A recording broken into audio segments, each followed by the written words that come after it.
Oh my god, I'm very blonde. Hello everyone, today I'm sitting in my old chair and got my old backdrop behind me and wearing one of the t-shirts that I wore in my first videos. The nostalgia! Really just felt like sitting down today, so I'm bringing you my May and June wrap-up, as I do sometimes combine my months together, as I don't read a massive amount, so I think I've got a pile of books to talk about. Here we go. So the first book that I want to talk about in this video, I just need to get it out of the way because I hated it and I want to get it done. And it was Variant by Robertson Wells. A lot of reviews of this book are quite good, so I wasn't prepared for it to be rubbish. And I read it and oh my god! Basically, this is about a boy.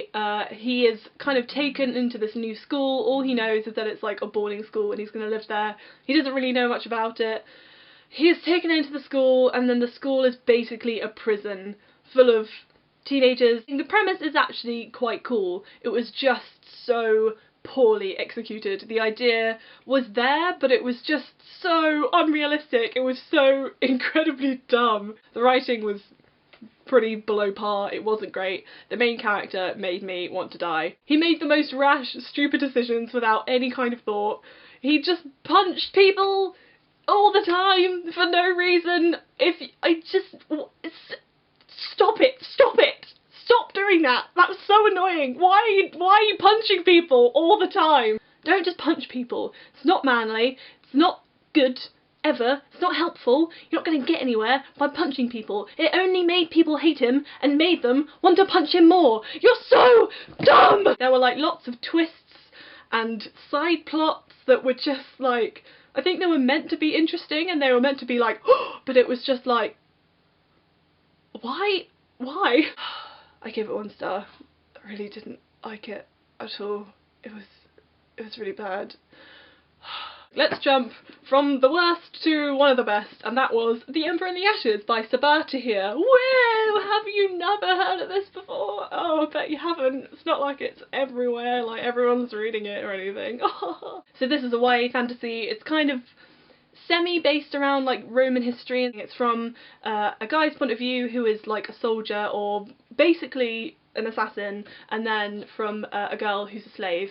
And they obviously come together and their stories intertwine, and I loved it. I really didn't expect to enjoy this, but I was so incredibly sucked in by like the world and the writing and the characters, and everything was just, I thought it was really, really delightful. Really enjoyed it. There's quite a lot of romance in this. There are a lot of like romantic relationships going on and intertwining, but I didn't actually mind that much. I could see why it got on people's nerves, but I actually quite liked all the romance in there. There isn't too much for me. There was still, most of the emphasis was on the action and the adventure. Really great read. If you are into fantasy, I would certainly recommend this to you. I think I gave this 5 out of 5 stars.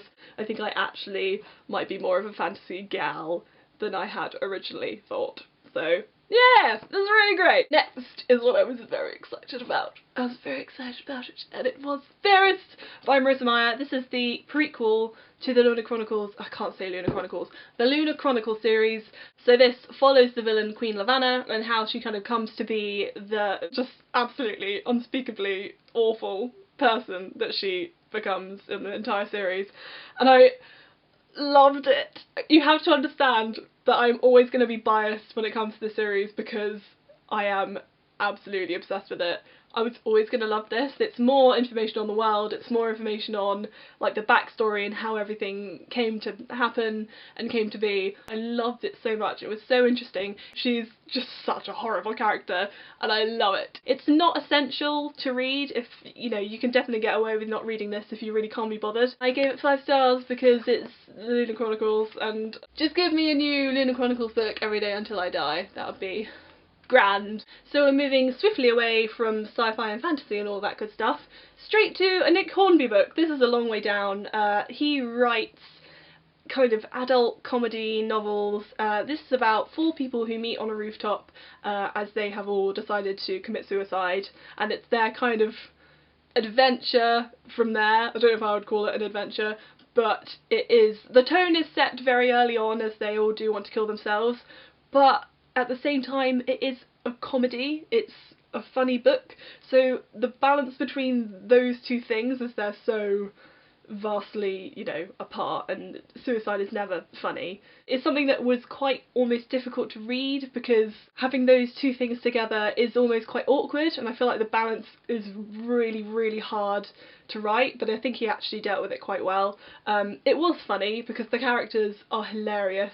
They are very, very, very, very good and very well fleshed out. It does obviously centre around 4, and there are 2 that I particularly enjoyed so much. They're not the kind of characters that you would find anywhere else apart from Nick Hornby's brain, so I definitely appreciate that about him. It is very funny. It didn't really bring that much into my life, to be totally honest. I didn't massively enjoy the reading experience. It was interesting and it was very different. I gave it 3 stars. I wouldn't hugely recommend it, but it was a fun read, and it's also a quick read.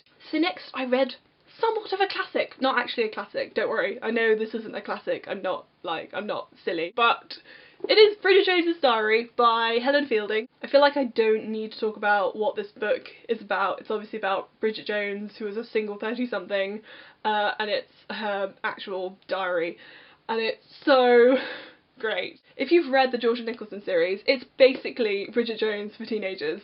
There are so many parallels, it's just not even funny. I'm sure that Louise Renison pulled some inspiration from this. I can see why some people find this a little slow. It's not the most eventful book, but it's definitely character driven. If you fall in love with her like I did, then you'll adore it. It's such a fun book. I aim to be her. I think she's amazing. I'm actually considering carrying on with the series because I love her so much. So I think I gave this 4 stars. Not life-changing or anything, but very enjoyable, and I'm very glad I read it. So next I read another ebook, and that was If You Find Me by Emily Murdoch. It is about 2 girls who live in the middle of nowhere in the woods with her mum, who is a drug addict, and they're basically just brought back into society. Social services come and take them away, and it's actually really emotional and deals with a lot of different issues, which I wasn't expecting at all, and it's really dark, and some bits were like quite difficult to read. I was so into it, and even during the day at work I was thinking about it. It really kind of got into my head a bit. It was just really, really well written. It has a very heavy emphasis on family, and the importance of family and kind of believing in yourself and that kind of thing, which all sounds very generic, but it's just so well done. So I'm pretty sure I gave that one 4.5 out of 5. So lastly, I've been doing some rereading in the past few months, and it is The Lunar Chronicles by Maris Meyer. Winter comes out in like 6 months. 4 months! Something, it's soon. I read this in 2012, I forgot a lot that happened, so I reread it and I enjoyed it so much. Okay, I'm kind of like, my loyalties have changed a bit. Kai and Cinder are now my favourite. I love them so much. Oh my gosh, I'm just so excited right now. This is on par with Harry Potter, I'm not even kidding. It has that same excitement and like tension and just all the magicalness of Harry Potter for me. I love it so much. I want everyone to read it, honestly. I think it's just like outstanding. So I read Cinder and then I read Scarlet right after. I only read this one about this time last year, but I'd kind of forgotten some bits and bobs anyway, so thought I'd refresh my memory and reread it. Obviously gave it 5 stars. I love it so much. Oh my god. And so that brings me on to what I'm currently reading, and I'm currently reading Cress by Marissa Meyer. I'm actually quite near the end. I love it so much. Oh god, it hurts me. I'm in love. I'm in love. Look how battered these books are. And the other book that I'm currently reading is The Rest of Us Just Live Here by Patrick Ness.